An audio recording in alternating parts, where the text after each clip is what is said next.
Hello guys, welcome to my YouTube channel H care study. आज हम पढ़ेंगे tuberculosis. Tuberculosis को आम बोलचाल की भाषा में टीबी भी कहा जाता है।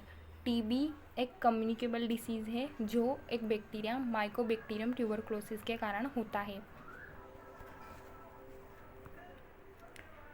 टीबी देखिए, पहला most important specific communicable disease in the world. ये जो टीबी है, टीबी क्या है कि स्पेसिफिक कम्युनिकेबल डिसीज़ है। कम्युनिकेबल डिसीज़ का मतलब होता है ऐसी डिसीज़ या ऐसी बीमारी जो एक व्यक्ति से दूसरे व्यक्ति में फैल जाती है, उसे कम्युनिकेबल डिसीज़ या हिंदी में संक्रामक रोग भी कहा जाता है।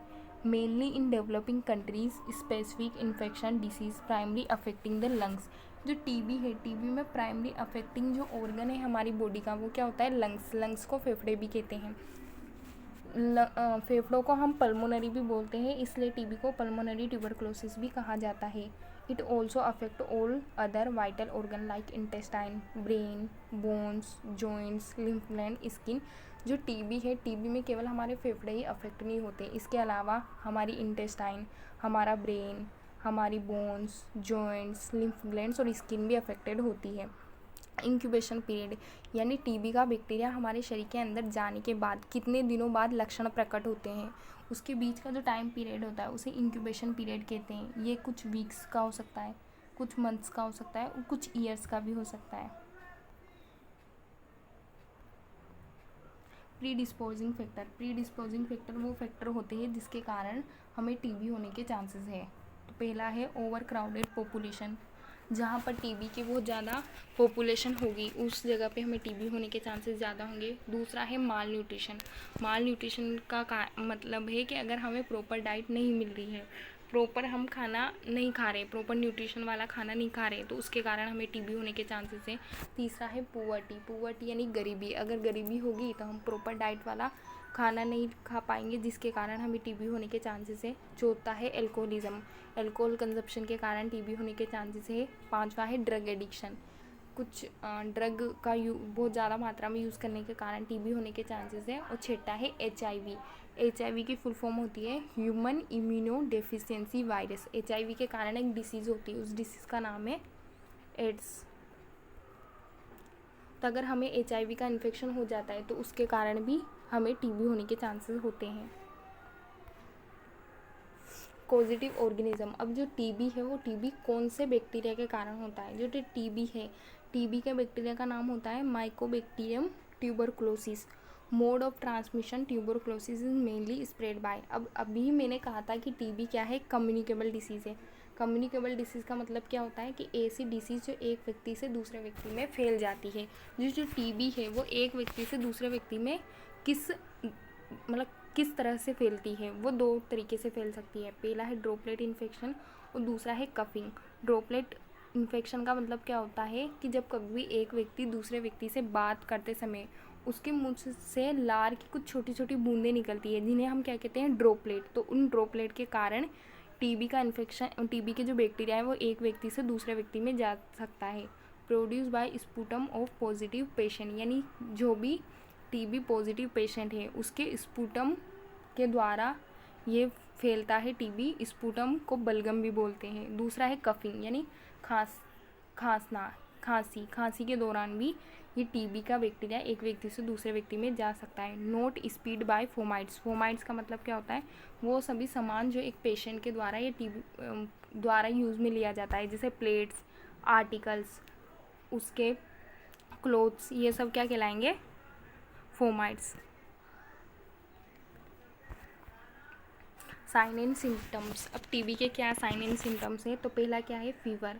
हमें फीवर देखने के लिए मिलेगा। दूसरा है loss of appetite. Loss of appetite का मतलब है कि भूख कम लगेगी, इसको हम एनोरेक्सिया भी बोलते हैं। पेन, उसको मसल पेन देखने के लिए मिलेगा। Cough for long time. अगर उसको बहुत ज़्यादा 2 से 3 सप्ताह से ज़्यादा की खांसी है तो उसे टीबी होने के चांसेस हैं। Loss of weight. टीबी में बहुत ज़्यादा वेट लॉस देखने के लिए मिलता है। जो पेशेंट है वो हड्डी के ढांचे के समान हो सकता है।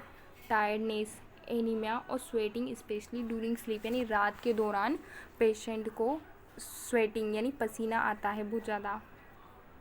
इन्वेस्टिगेशन। अब टीबी का पता कैसे लगाया जाए? तो मैंने कहा था कि टीबी में जो प्राइमरी अफेक्टेड ऑर्गन होता है वो क्या होता है? लंग्स यानी फेफड़े। तो हम क्या कर सकते हैं, हम चेस्ट एक्सरे करके देख सकते हैं, स्पूटम एग्जामिनेशन, उसके बलगम का एग्जामिनेशन कर सकते हैं। और तीसरा ये मेंटोक्स टेस्ट होता है, इसके द्वारा भी टीबी का पता लगाया जाता है।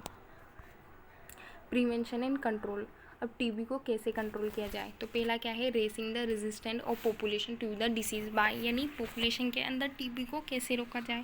पहला है good social condition, satisfactory housing, adequate diet, यानी हम हमारी डाइट को सुधार कर के भी टीबी को रोक सकते हैं। दूसरा है बीसीजी, ये बीसीजी वैक्सीन होती है जो टीबी के लिए, टीबी को प्रिवेंट करने के लिए लगाई जाती है। बीसीजी की फुल फॉर्म क्या है, बेसिलाई कैलमेट ग्वीरिन। और ये जो बीसीजी वैक्सीन है ये हमेशा क्या लगती है, आफ्टर बर्थ, बर्थ के बाद बेबी को लगाई जाती है। दूसरा है reduction of human infection by, human में इन्फेक्शन को कैसे रोक सकते हैं, तो detection in isolation of maximum number of cases, तो हम केसेस जो भी टीबी के केसेस मिलते हैं उनका आइसोलेशन कर सकते हैं, उनका स्पूटम एग्जामिनेशन कर सकते हैं, एक्सरे कर सकते हैं और मेंटोक्स टेस्ट कर सकते हैं। कीमोप्रोफाइलेक्सिस यानी हम एंटी टीबी एजेंट, यानी कुछ भी जो टीबी के इलाज के लिए कुछ मेडिसिन यूज़ करते हैं। Elimination of tuberculous infection in milk, कुछ गायें ऐसी होती है उनके अंदर ट्यूबरकुलोसिस बैक्टीरिया पाया जाता है उनके मिल्क के अंदर, तो वो जो मिल्क होता है हम उन मिल्क का पास्चुराइजेशन कर सकते हैं। पास्चुराइजेशन एक मेथड होती है जिसके द्वारा मिल्क में पाए जाने वाले बैक्टीरिया को हम किल कर सकते हैं। कीमोथेरेपी, तो कीमोथेरेपी में हम दो प्रकार की मेडिसिन यूज़ करते हैं, एक तो फर्स्ट लाइन एजेंट्स और एक आता है सेकेंड लाइन एजेंट। तो फर्स्ट लाइन एजेंट को याद करने के लिए न्यूमोनिक है पेरिस, ये मेडिसिन है जो टीबी के इलाज के में यूज़ आती है। पहला है पायराजिनामाइड, दूसरा है E for ethambutol, R for rifampicin, I for isoniazid और एस फॉर स्ट्रेप्टोमाइसिन। और सेकेंड लाइन एजेंट में आता है केनामाइसिन, थियासेटाजोन और अमोक्सिसिलिन। इसके अलावा हम एक थेरेपी यूज़ करते हैं, उस थेरेपी का नाम है डोट्स। ये जो मेडिसिन हम पेशेंट को देते हैं, फर्स्ट लाइन एजेंट और सेकेंड लाइन एजेंट, पेशेंट क्या करता है इस मेडिसिन को टाइम पर नहीं लेता, तो हमने एक ये थेरेपी यूज़ की जाती है डोट्स थेरेपी, इसके द्वारा पेशेंट को ऑब्जर्वेशन में ये मेडिसिन दी जाती है। डोट्स की फुल फॉर्म क्या है, directly observe therapy short course. Thank you.